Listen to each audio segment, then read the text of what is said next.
Did you guys notice that we didn't get Elation Trailblazer after completing 4.0 quest? At first, I didn't because of the mind-blowing cliffhanger. Yes, I'm looking at you, Miss I don't have an interesting past navigator of the Astral Express, but once I realize it, I have been wondering why. Yes, this isn't the first time that had happened. In fact, Amphorius was the only planet where we got a new path at the start of the planet arc. Still, it got me wondering why we didn't, given we did obtain a mask, and how we would eventually get the Elation path. I think the answer lies with that very same mask that is now in Trailblazer's possession. Yes, this raccoon mask that was bestowed to them by Evanesia, as well as the fact that Sparksy had to steal a mask to join the games. The good news is, we don't have to steal anything to get Sparksy. We can simply use LD Shop. LD Shop is a top-up service where you can make in-game purchases at a discount. Here, you can buy supply passes, honoric shards, and even guarantee bundles to make sure that you will bring your favorite character home. To make a purchase, all you need to provide is your game server and your ID, then your top-up will be sent to you in no time. LD Shop has been used by thousands of people, and you only need to look at the reviews to see how safe and reliable the service is. The double top-up bonus also works with purchases via LD Shop. So, if you still have that, why not top up there and get your bonus for cheaper? Now might be a good time to consider it too before the next anniversary reset. Better still, after spending over $80 in a month, you can claim a free supply pass. So, if you're a spending player and looking to bring the chaotic streamer home, use my link in the description below to make your first purchase to get 15% and 5% off coupons and save up to $50. Thank you LD Shop for sponsoring this video. Now it is time to investigate the legitimacy of Trailblazer's raccoon mask. According to legend, the Phantasmoon Games is a game created by AHA the Elation themselves. It originated from an attempt made by a group of mourning actors who offered heartfelt stories to the moon in hopes that they could move AHA.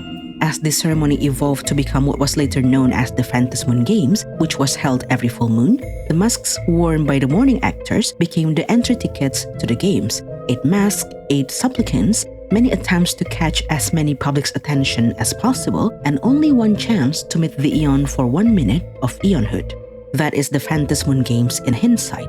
It is said that once a mask is worn by a supplicant, it is theirs for the duration of the games. I suppose to further emphasize on this ownership throughout the ceremony, the mask will transform from a laughing face mask to a mask that reflects the supplicant's soul. Whatever shape the mask takes will be reflected on one of the altars at the Phantasmoon courtyard. We see this with Sparksy, who became the first supplicant. Since she didn't have a mask, she went out of her way to steal one, which she managed to do after infecting an entire school with a memetic virus and convincing a teacher that she was sent there by Himeko to retrieve the mask. The latter half was partially true. Himeko did send somebody to the school to retrieve a mask, but that somebody was Trailblazer. So Sparksy disguised herself as Trailblazer, answered all questions about Himeko that only Himeko's close friends would know, and eventually got the mask. As soon as she put it on, the mask transformed into a black and white bunny-shaped mask.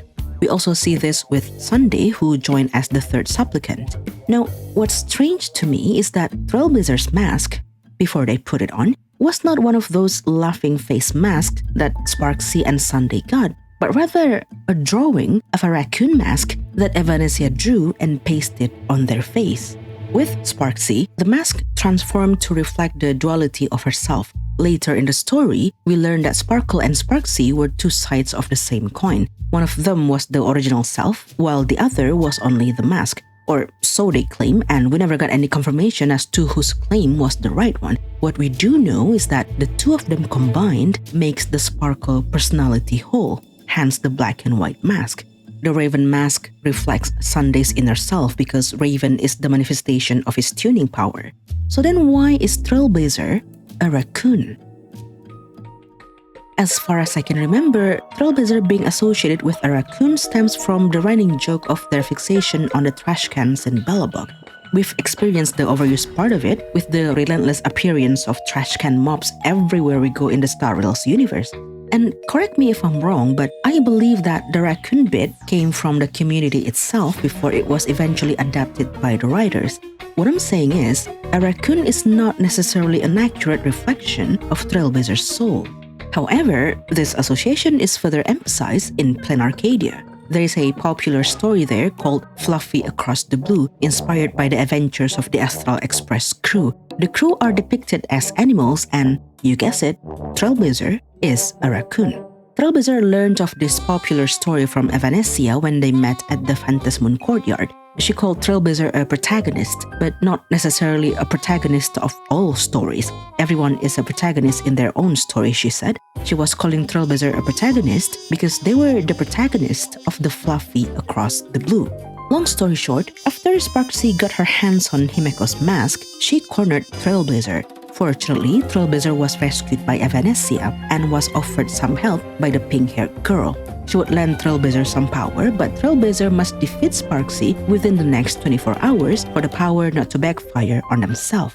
Trailblazer agreed to this, because really, what other choices did they have? And Evanesia said, "Now come, let me make you more of a protagonist." "Let me make you more of a raccoon," she said, and so she drew a raccoon mask on paper. Once it was done, she put it on Trailblazer's face, and that was how a raccoon mask was manifested. In short, Trailblazer got a raccoon mask because Evanesia drew them one. Not a morning actor mask that one can obtain to join the Phantasmoon Games like Sparksies and Sundays, but a mask made out of a drawing. It was a blessing from Evanesia. And if I may go off on a tangent for a bit, the way Evanesia gave Trailblazer this mask reminds me of Ahad himself. Prior to offering her help, she was telling Trailblazer about the Fluffy Across the Blue, which got Trailblazer thinking about never giving their consent for the portrayal and plotting on how to claim royalty from the author. Mind you, 2 seconds prior, they were surrounded by Sparksy and her fanatics at the school. 1 second they were running for their life, the next they were thinking about profit. This amused Evanesia, and as a reward for amusing her, she would grant Trailblazer a little aid. Doesn't that sound just like the premise of the Phantasmoon Games to you? Amuse the masses and gain a reward of elation in return.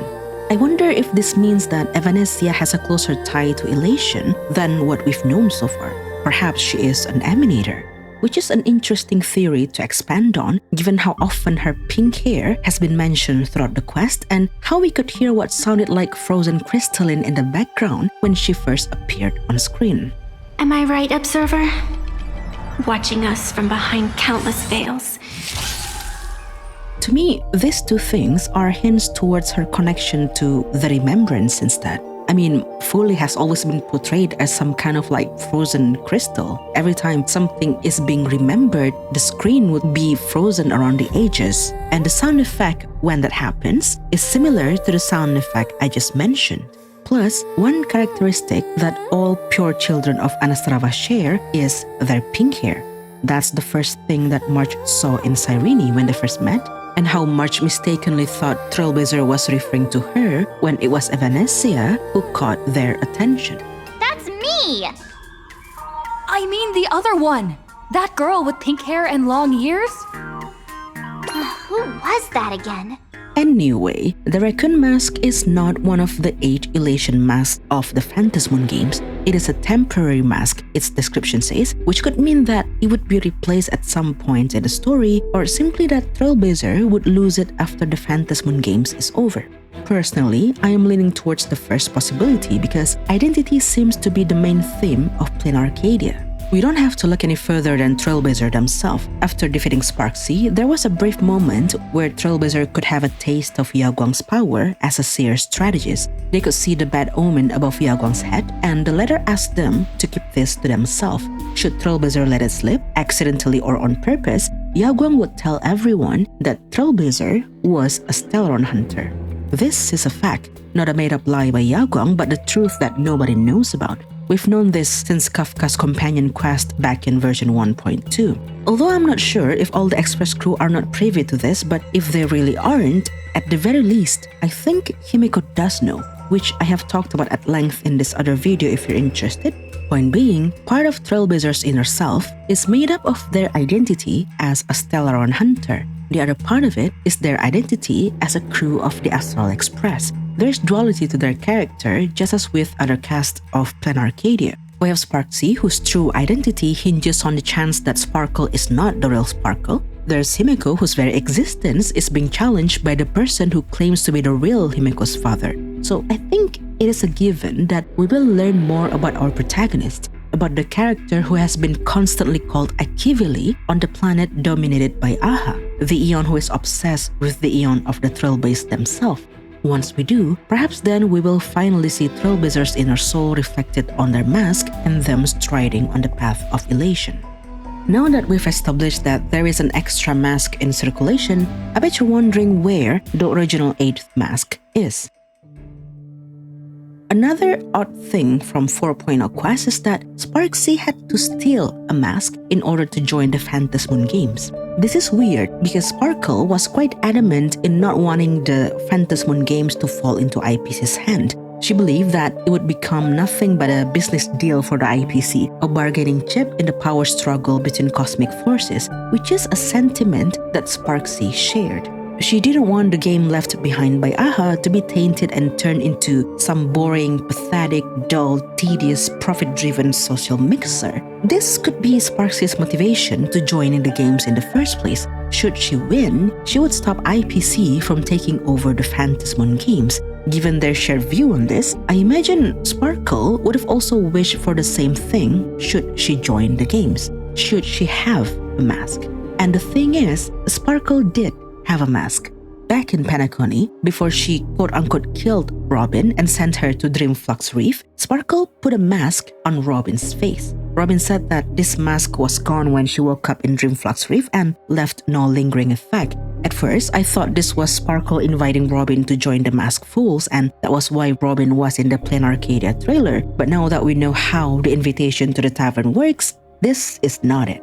So, what if this was the missing Elation mask? What if Sparkle left it with Robin because she knew that Sparksy would go out of control and go through her belongings, so she hid it away before Sparksy could steal it? That is why, at the end of the quest, there are exactly 8 masks around the altars, despite the extra mask drawn by Evanesia. One mask is currently missing, and it could be with Robin. It's been a while since my last Tyrell video. Sorry for making you wait, and thank you for your patience and endless support to me. Since this is Himeko's homeworld, which means more Himeko's lore, something that I've been begging for since the start of the game, there will be more videos coming up soon. And if you reached this point of the video, thank you for sticking around, and I will see you in the next one.